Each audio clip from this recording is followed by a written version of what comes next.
morning once again mga ka-Donmar TV.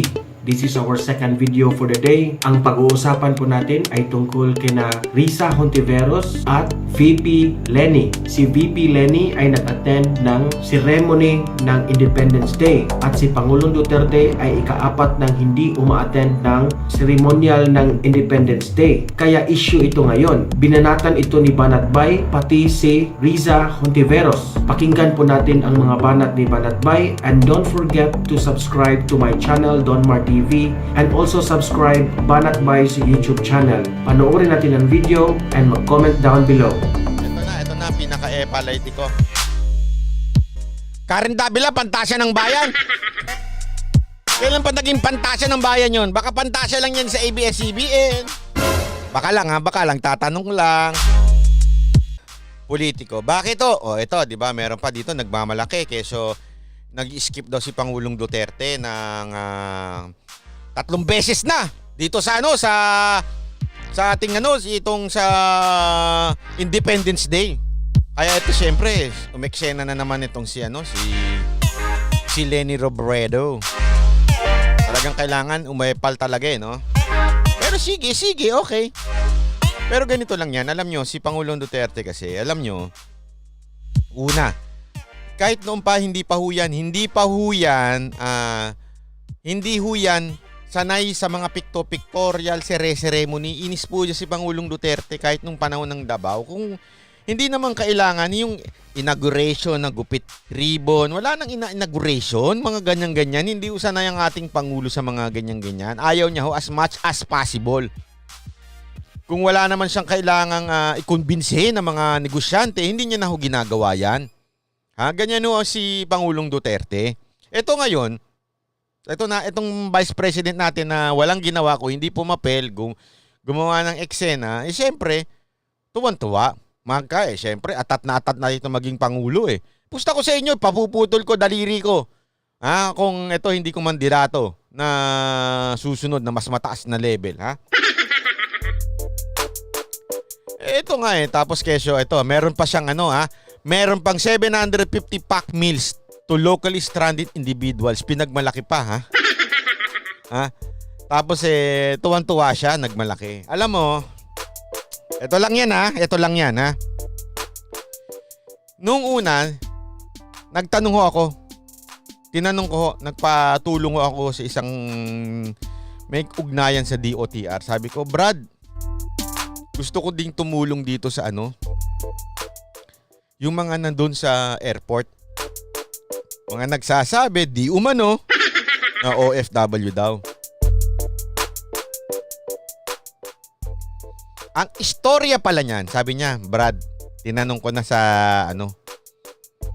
ang istorya pala niyan, yung mga yan na hindi naman lahat OFW. Yung iba dyan, gusto lang umuwi.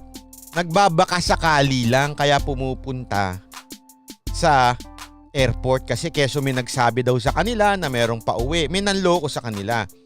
Yung iba, nagbabaka sakali merong biyahe. Hindi naman daw mga OFW. Which is true. Yan din yung mga sinabi ng iba Hindi naman sila OFW. Kasi yung mga OFW pag umuwi dito, maayos yung tinutuluyan nila. Ito mga ito, hindi naman lahat OFW. Kung meron ilan siguro. Yung iba dyan talagang gusto lang umuwi. Na-stuck lang sila dito. Yung sinatawag nilang, nakalimutan ko na yun. Basta yung mga tinatawag nilang na-stuck dito, nagtatrabaho sa probinsya, gusto na umuwi, nawala ng trabaho, gusto na umuwi, nagpunta sa airport. Ngayon, ang tanong, dapat ba silang bigyan? Ito ang problema. Ang nangyayari, okay, sige. Kailangan natin silang tulungan. Walang problema ako doon. Ang problema, iniisip ko, tinitimbang ko, yung mga tao dumadagsa lalo doon. Nagpupunta sila doon dahil alam nilang may mga tumutulong. So instead na magstay na lang sila sa kung saan man lugar nila, ang dahilan nila ay kasi umalis na kami. Hindi na kami makakabalik, kaya dito na lang kami. In the first place, kaya sila umaalis kasi nakikita nilang may mga tumutulong sa kanila. So anong nangyayari? Nire-risk pa nila itong ginagawang pagbibigay ng mga pagkain dyan. Nag-aaya kayo na pumunta yung mga tao dyan, nire-risk nila yung mga health nila dyan. So sa tingin ko hindi maganda. na tayo, sa tingin ko lang kung meron mang magandang tumulong, siguro, ang ginawa naman ng DOTR, dalhin na lang doon sa parking space, lagyan sila ng lugar na magkakaroon ng social distancing. O kaya dalhin sa isang covered court, doon sila magstay. Patirahin kasi naintindihan ko, mga iba, wala na silang pambayad doon sa upa nila. Pero dapat to, wag na ho natin ibulgar ng ganito kasi yung ibang mga wala talagang gusto na pumupunta sila lalo dyan. O di nagsisiksikan yung mga tao, lalong hindi nakakatulong. Nakita nyo itsura nila, di ba, sa mga news? O, baka di alam ni BP. Tanga. Hindi sa tingin ko alam niya ho. Nagpipiling lang ho siya. Siyempre, kailangan umepal. Siyempre, epal ako. Panahon ng pandemic mga tao nanggugutom. Kailangan natin silang bigyan ng 750 pack meals tapos ipapress con. Pameriendahin natin ng mga media. Alam niyo na ibig sabihin ng media namin ni merienda. Kailangan may photo op. Kailangan namimigay, may photo op. Kung talagang gusto mong tumulong, bakit na magpo-photo op ka pa? Oy! Sabi nung iba, bakit ikaw? Bakit ba Pag nagbibigay ka, nagpo-photo op ka rin Kasi hindi ho kasi sa akin galing yung pera. Mga ulul. Hindi ho galing sa akin yung pera. Galing ho sa mga viewers natin, sa mga subscribers natin, saka sa mga nagtitip. Sa kanila ho galing, kaya ho natin ito pinapakita. Pangalawa ho, hindi ako tatakbo. Hindi ako tatakbo, parang awa nyo na. Mas masarap na ang buhay kong natutulog nang walang nanggigising sa akin kaysa sa tumakbo. Isumpa nyo ako pag tumakbo ako. Isumpanin nyo ako. Hindi talaga ako tatakbo. Mamatay na kayo dyan. Sorry pero hindi na. Saya-saya na ng buhay ko. Bakit pa ako tatakbo?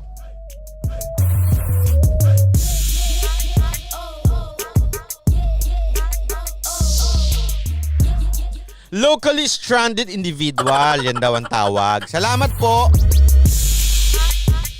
Hindi daw tatakbo, lalakad lang. Hindi na rin. Kahit lumipad, dili na. Grabe no, pinagmalaki niya yung 750. Tapos kung titingnan mo naman ng tulong ng gobyerno natin, limpak-limpak. Sa kanya 750 pack meals lang. Pinagmalaki niya pa.